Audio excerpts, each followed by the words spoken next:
Now at this point I've skipped ahead and went ahead and assembled all three of the DM screens. Now if you want to know where every block goes, go to the website where I've got photos and illustrations showing you exactly where every block goes for each of these particular ones. Now to make painting easier, because it's really hard to kind of get behind things, I've assembled these in sections. So this is a section, that's a section, and then you can kind of see that I have kind of divided it up into these six different sections so that you can kind of get around and paint the front and paint the back and actually be able to get the brush in there. What I'm going to use is flat latex house paint. Now house paint is a little bit thicker, so you may have to thin it with water. If you don't want to use house paint, if it's hard to find, you don't want to buy a quart of it, just regular craft paint, acrylic craft paint from Walmart will do just fine.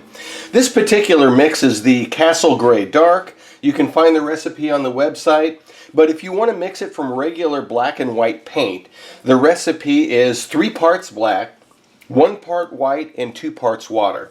Now the 2 parts water is because we're using house paint, which is pretty thick, kind of thick like cream. So if you use craft paint, you may only use 1 part water if you're trying to mix up this particular gray. And what I'm going to use here, this is a trim brush. You can find it at any hardware store. It's 1 inch wide, and I like it because what we need to do is we need to really drench these pieces and get this paint all the way down into the cracks. This brush does really well because the long bristles hold a lot of paint, and also these long bristles are really good for jamming down and getting way down into the cracks on here. Notice I have a black plastic trash bag down on the table, and keep in mind that as you're painting this, if you're doing this on a table, you may end up getting spots on the wall. I don't know if you can see my wall, but it's kind of a bit polka dotted on the wall there because of paint spatter. So keep in mind that whatever clothes you wear, you're probably going to get paint spatters on them just a little bit. So let's go ahead and do this. I want to mention one other thing, that if you glued this with Aleene's tacky glue, this particular paint, latex paint, will soften the glue joints. So my suggestion is when you're painting something like this particular piece right here, it's probably weakest right at this particular point where this leg kind of hangs on. So my suggestion here is to paint all of this big block here, paint all of this wall section, and the very last thing you paint is this joint right here. And then after you get done painting it, you'll set the piece down and let it dry, and then you don't have to worry about it softening the glue and this arm falling off, because it takes a good 2 to 3 minutes before the wet paint to actually soak in and start to soften the glue. So I'm just going to dip the paint in here, and you want to have this paint be, you want to load up the brush here. So what I'm going to do is I'm going to paint it on, and I am just going to drench this piece. You see how it's going on there? So what I like to do, you'll notice it's kind of dripping on the plastic here. Sometimes what you can do is you can move this bucket closer to you, and when you're putting it on, do it right over top of the bucket so that if it drips, this thing drips right down into the bucket. So you can drench as much as you want and not worry about making a huge mess on your table. So I'm going to drench this side really good right here, and you can see that all of the areas here, the little walkway and all this, they're just kind of puddle. It'll give it a chance for the paint just to soak down in.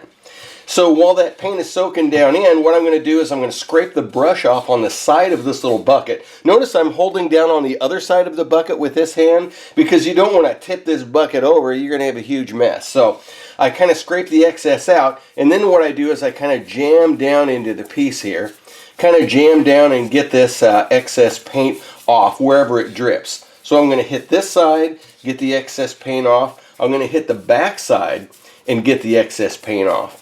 Now it looks like we have really got everything really well drenched.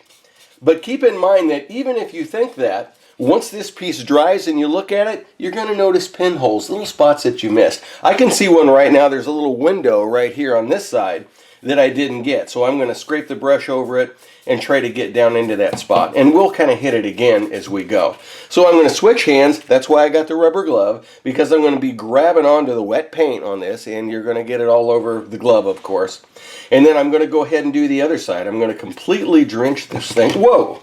Whoa, okay. Now, if you see there, this thing sort of came apart because I didn't have a really good glue. The edge of the glue around here and the edge of the glue that should have held up a little better. So what I'm going to do, don't worry about it if your piece kind of falls like that. I'm just going to set it to the side and I'm going to keep going. And when I get done, I will set those two back together, and then I will just glue them back together when we get done. And I'll use a little bit more glue on the glue joint. Now, as you let your pieces sit and dry, kind of look at them occasionally, because if you notice right here, there's kind of a pool of paint right here around where these edges. What you want to do is you want to scrape the brush off really well, and what I would do is jam down in here. You see, if you jam down in there, and you'll collect up some of those pools of paint that are down in there. Then scrape your brush back off on the side of the container, and then you're going to kind of jam the brush down in here again, because there are a lot of small edges, a lot of small balconies, a lot of areas for paint to simply collect there. At this point, what I want to do is touch up all the spots I've missed. So by looking at it, you really don't notice very many spots. But as I look close, if you take a look at this piece right here, those windows at the top, you can see that there are actually little white spots in those windows that are up there. So I'm going to use a little brush like this. This is just a really cheap model brush, not very large, and then I'm just going to dip it in my paint. And what I'm going to do is I'm just going to go and touch those spots up. So I'm just going to kind of jam the brush in there. There, I've taken care of that spot. I'll come over to here. I'll just take the brush in there, and then I'll clean up that spot. And we're just it'll probably only take me about 5, maybe 10 minutes to touch those spots up. I don't know if it'll take that long. Okay, we're ready to put the second coat of paint on. The base coat is dry. The second coat is going to be the medium of the Castle Gray colors, and the recipe for it is 1 part black, 2 parts white, and 1 part water. Now, if you're using craft paint from Walmart, then you can just skip adding the water to it. I add the 1 part water because the house paint is a little bit thick. What I've got here is about a 3/4 inch wide. It's a very soft bristled brush. This is an artist brush. And what we're going to do is dry brush the second coat on. Now, if you've already seen this from several of my other videos, you can just fast forward past it because there's nothing new that's going to be here. Basically, what you want to do is you want to be sure the brush is completely dry. If you just rinsed it out or if you just washed it out, be sure to scrape it over the paper towel or wipe it over the paper towel till it doesn't really feel cool on your hand. So you want it to be completely dry. Sometimes I wet the brush previously just so that it gets water way back in the bristles and paint doesn't dry there. But you want the bristles on the end to be pretty dry. So what I'm going to do is I'm going to dip it in the paint, and I'm going to wipe it on a paper towel. And I've got this paper towel stuck down with tape so it doesn't go scooting all over the table when I'm trying to do this. So what I'm going to do is put about that much paint on. And I want to try to take most of all of the paint out of it. I don't really want to see too much paint. If we get a little bit too much paint, it's probably not going to be a big deal because we've got a little more, we've got 1 more coat of paint that we're going to do on this. So what I'm going to do is I'm going to start with a piece, and this particular one, I know that the back is not going to be seen. This is what's going to go up against the plaque, or if it's a shelf display, it's going to go up against the back of your shelf. You'll never see it. So that's the side we're going to practice on before we start doing the other pieces. And the main wide areas are good places to start. And then when you get the brush exactly where you want it, work on the detailed areas, the ones that you really want to show. So what we're going to do is we're just going to lightly brush over. So what you're going to do is you're going to just lightly brush over this thing, and you're not really going to see much of anything. I can see a few streaks, a little bit happening. So, I think I'm pretty good. This layer is going to be a little bit heavier, so I'm just kind of lightly doing it. And it's usually, this is a little more than I like to do. But that's why we're practicing on the back of a piece here. We're trying to get some of this excess paint out. And the motion I'm using, I'm kind of not just going over the surface. I'm kind of jabbing down. It's kind of a jab stroke, jab stroke, jab stroke. So it's kind of doing a hook sort of a stroke with it. And you can see that it's starting to get down in there. And I'm going to get this building in here, and I'm going to start going across the top. And it looks like the brush is pretty good. So we might be able to have this brush work for about 2 or 3 pieces before we have to wash the brush out. So really, that's actually pretty good right there. So since I know the brush is doing well, I'm going to go ahead and start on the other side. I'm going to start on the front side. And since, you know, a lot of this is going to be covered up with something in front of it, so while the brush is acting really nice, I'm going to concentrate on the stuff on the top. Because the stuff on the top is what you're really going to see. So, you know, when you get the brush acting really nice and it's getting just the right amount of paint on, and it's, you know, it's actually, you know, playing nice and doing what it's supposed to do, work on the parts that you're really going to see right at the very top. Work on those parts first. Okay, now to try to get you something to watch for, at this point I've done about 4 pieces and my brush is not starting to act so nice. You can paint over and you don't get much, and when you actually push, then you get splotches until it wants to do only this color of gray or nothing. You know, the point is to try to get a thin coat on so that the dark gray comes through and you get multiple, you know, multiple shades rather than just this gray and that gray. That's your key to go ahead and clean that brush out and then dry it completely, absolutely bone dry completely. Okay, now this last coat of paint, which is the Castle Gray Light, it's really optional. You might look at this and you go, you know what, this looks great. I don't want to mess it up or anything.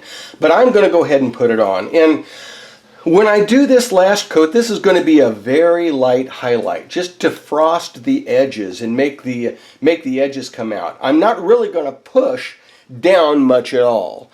I am just going to lightly go over the edges all around it and then bring all these sharp edges out so you can see all the edges of the buildings and the roofs in the city. I'm really not going to worry too much about the body on this. Now, the Castle Gray Light mixture is 1 part white and 1/8 part black. And no water. Good luck measuring that. Basically, it's just mostly white with a little bit of black in it, just so you know, yeah, I can kind of see a little gray in it. So there's really not a lot of black in it. The reason I do the recipe that way, which sounds like a strange way to do a recipe, you know, why don't he say 1 part black and 8 parts white? It's just that you don't need much of this. You know, you probably need a tablespoon of paint, and that's all you need. This that I mixed up here, I'm never getting through this before the paint goes bad. So that's why I give kind of a little bit of a screwy recipe there.